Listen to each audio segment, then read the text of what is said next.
ვინ შეიტანა საწვავი ოკუპირებულ აფხაზეთში საქართველოს მიერ კონტროლირებადი ტერიტორიიდან. მთავრობის ადმინისტრაციაში მედიას ეუბნებიან, რომ საწვავის სპეციალური საწარმო სტატუსის მქონე კომპანიამ შეიტანა.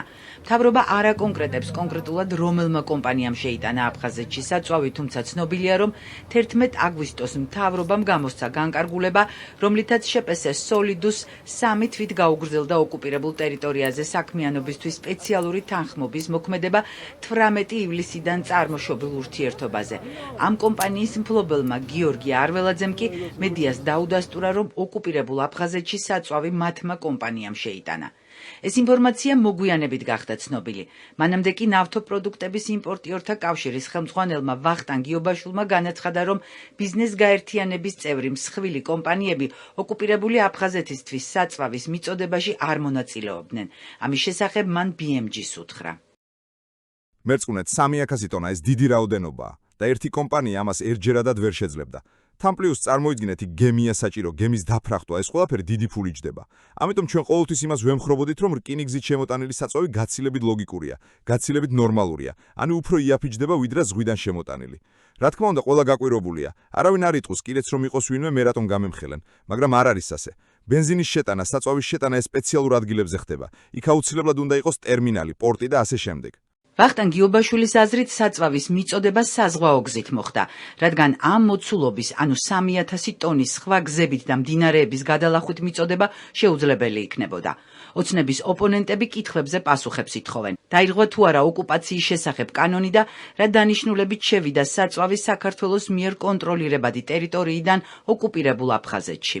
არსებობს კითხვები და ამ კითხვებს აუცილებლად უნდა გაეცეს პასუხი. არ კმარა მხოლოდ კობახიძის განცხადება იმასთან დაკავშირებით, რომ მათ საქართველოს ოკუპაციის შესახებ კანონის შესაბამისად იმოქმედეს. ჩვენ ვიცით მათი კორუფციული მადა, ის რომ ქართული ოცნება იხჩობა კორუფციაში, ამაზე მეტყველებს ქართული ოცნების ყოფილი მაღალჩინოსნების ბრალდებები და მსჯავრდებები აღნიშნულ საკითხთან დაკავშირებით. აქ უნდა დაისვას კითხვები პირველ რიგში, ვინ არის მიმწოდებელი წარმომავლობა საწვავის, ვინ არის მიღები და შესაბამისად უნდა იქნას გაცემული პასუხი იმასთან დაკავშირებით საქართველოს ოკუპაციის შესახებ კანონის შესაბამისად იქნა თუ არა აღნიშნული ქმედება განხორციელებული და აღნიშნული ქმედების განხორციელებისას დაცულია თუ არა საქართველოს ეროვნული ინტერესები. აქ მთავარია, რომ ეს პროცესი ფაქტობრივად მიმდინარეობს ფარულად. ჩვენ არ ვიცით რაოდენობის საწვავის მიწოდებაზეა საუბარი, რომელი ბიზნეს სუბიექტები იყვნენ ამ ყველაფერში ჩართული და რა პროცედურის გავლით შევიდა საწვავი ოკუპირებული აფხაზეთის ტერიტორიაზე.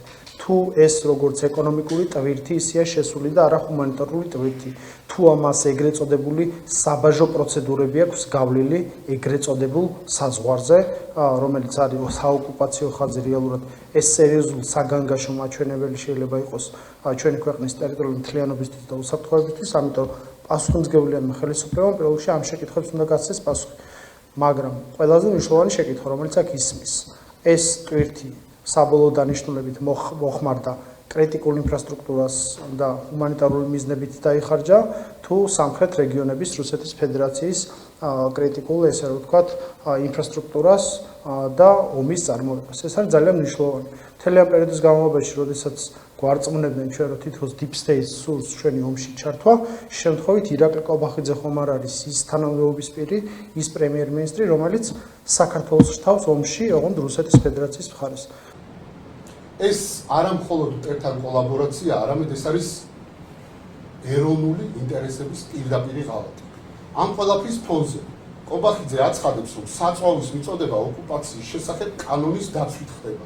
იგივე კობახიძე იყო ის ადამიანი, რომელმაც პარლამენტის თავმჯდომარის სავარძელი გავრილოს დაუთმო, რასაც მასობრივი პროტესტი და ხელისუფლების მხრიდან მშვიდობიანი მოქალაქეების სასტიკი დარბევა, მათ შორის ადამიანებისთვის თვალების დათხრა მოყვა.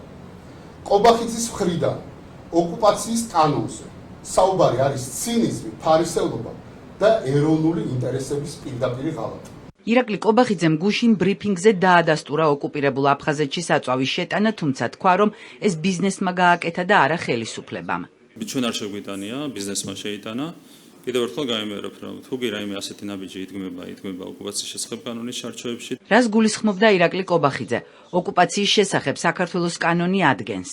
ოკუპირებული ტერიტორიების შესახებ საქართველოს კანონის მიხედვით ოკუპირებულ ტერიტორიებზე ეკონომიკური საქმიანობის განხორციელება დაშვებულია მხოლოდ განსაკუთრებულ შემთხვევაში სპეციალური თანხმობით, რომელიც გაიცემა საქართველოს მთავრობის სამართლებრივი აქტით დადგენილი წესით, თუ ეს ემსახურება საქართველოს სახელმწიფო ინტერესებს კონფლიქტის მშვიდობიანი მოგვარების, დეოკუპაციის, ომით დაზარალებულ მოსახლეობას შორის ნდობის აღდგენის ან ჰუმანიტარულ მიზნებს. ოცნება დეტალებზე არ საუბრობს, თუმცა დღეს ცნობილი ხდება, რომ საქართველოს მთავრობას ოკუპირებული აფხაზეთისთვის საწვავის მიწოდებასთან დაკავშირებით ახალი სამართლებრივი აქტი არ გამოუცია. რადიო თავისუფლებას მთავრობის ადმინისტრაციაში უთხრეს, რომ სამართლებრივი აქტის გამოცემის საჭიროება არ არსებობდა, რადგან მიწოდება სპეციალური საწარმო სტატუსის მქონე კომპანიამ განახორციელა. 2019 წლის 5 აპრილს მაშინდელმა პრემიერ-მინისტრმა მამუკა ბახტაძემ ოკუპირებული ტერიტორიების შესახებ საქართველოს კანონის საფუძველზე დაამტკიცა პირისთვის სპეციალური საწარმო სტატუსის მინიჭების წესი. დოკუმენტის მიხედვით კომპანიას აღნიშნულ სტატუსს შემოსავლების სამსახური ანიჭებს. დოკუმენტით გათვალისწინებულია სპეციალური საწარმო სტატუსის მქონე კომპანიის მიერ ოკუპირებულ ტერიტორიაზე საქონლის მიწოდებაც. ამ დრომდე უცნობი რჩება, რა გზით და რა ფორმით მოხდა ოკუპირებულ აფხაზეთში საწვავის შეტანა. ეკონომისტი რომან გოცირიძე თვლის, რომ ნებისმიერ შემთხვევაში დაირღვა არა მხოლოდ ოკუპაციის შესახებ კანონი, არამედ საერთაშორისო სანქციებიც, რადგან ოკუპირებულ აფხაზეთში ბენზინგასამართი სადგურების უმრავლესობას სანქცირებული როსნეფტი და მასთან დაკავშირებული კომპანია ფლობენ. მათთვის საწვავის მიწოდებით კი საერთაშორისო სანქციებიც დაირღვა და ოკუპაციის კანონიც. ეს იმას ნიშნავს, რომ დაირღვა ორი კანონი. ერთი საერთაშორისო სანქციების, როდესაც ქართულმა კომპანიამ საწვავი მიაწოდა რუსულ კომპანიას და მათ შორის სანქცირებულ როსნეფტს და როსნეფტთან აფილირებულ მეორე კომპანიას და მეორეს მხრივ დაირღვა კანონი ოკუპირებული ტერიტორიების შესახებ.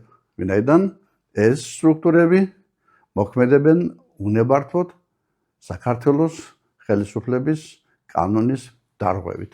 ოკუპირებულ აფხაზეთში საწვავის შეტანის ფაქტზე მწვავე რეაქციას ოცნება ჩვეული მესიჯბოქსით პასუხობს. იმას, რომ აფხაზეთში საქართველოს მიერ კონტროლირებადი ტერიტორიიდან 3000 ტონა საწვავი შევიდა, ოცნების დეპუტატი რატი იონათამიშვილიც ადასტურებს. იონათამიშვილმა Facebook-ზე დაწერა, რომ ბიზნესის მიერ აფხაზეთის ტერიტორიით საწვავის შეტანა საქართველოს კანონმდებლობის დაცვით მოხდა. ამ თემასთან დაკავშირებულ აჟიოტაჟს კი უცხოეთის აგენტურის და რადიკალური ოპოზიციის კამპანიაც თვლის და იმეორებს ქართული ოცნების მესიჯებს, რომ აგენტურას ქვეყანაში დესტაბილიზაცია, არეულობა და ქაოსი უნდა. აფხაზეთში საწვავის შეტანას კი ქართულ-აფხაზური ურთიერთობების აღდგენის მცდელობას უწოდებს. რადგან ამ ხალხს მუდმივ დავალებად აქვს ჩვენი ქვეყნის დესტაბილიზაცია, არეულობა და ქაოსი, ცხადია ვერაფრით შეეგუებიან ხელისუფლების ვერცერთ ისეთ ჰუმანურ ნაბიჯებს, რაც ხელს უწყობს ქართველებსა და აფხაზებს შორის ნდობის აღდგენას და შერიგების პროცესს. უფრო მეტიც, პატრონების დავალების შესაბამისად აგენტურა ყველაფერს გააკეთებს, რომ ეს პრობლემური ურთიერთობები არათუ მოგვარდეს, არამედ კიდევ უფრო ჩიხში შევიდეს პროცესები, რათა საქართველო მუდმივად ესკალაციისა და რთული გამოწვევების საფრთხის წინაშე იყოს.